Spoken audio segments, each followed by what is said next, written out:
صاحب الطالات ورمز الفخر فارس بن فاضل يا كل الغرام حيهم عبد الله زاهد الجمال فارق بالزين وافد الخصال في وصوفك فاقت وصوف الغزال عاشت الغيب في حسنك والحلال راعي العليات عبد الله ونقول مرحبا يا ابن وافينا الوصول فيكم فاضل يسوق الامثله راحة من هالوجود ولا خلا راعي العليات دايم بالفحول يصنع عالم جاد ويشمخ في العلا والغلا سلطان راح المرجله ناخذ صفوف الرجال الاولى لا على الدنيا اذا غنت ملام في عرس فارس ولا فيها كلام فرحة ما مثلها بنا لنام تسعد الاحباب وتسر الملا يا هلا ويا مرحبا باللي حضر في فرح سيد الرجال المعتبر صاحب الطالات ورمز الفخر فارس بن فاضل يا كل الغرام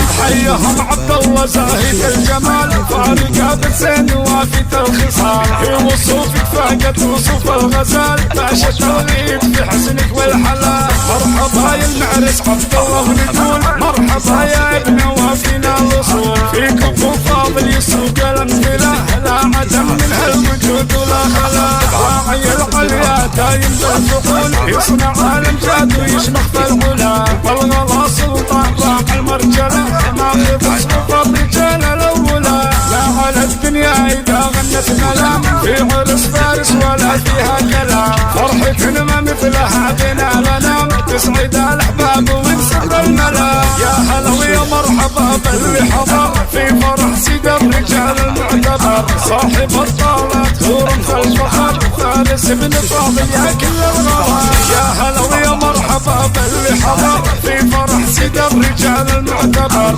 صاحب الطالات ورمز الفخر فارس بن فاضل يا كل الغرام حيهم عبد الله زاهد الجمال فارق بالزين وافد الخصال في وصوفك فاقت وصوف الغزال باشا الغيب في حسنك والحلال راعي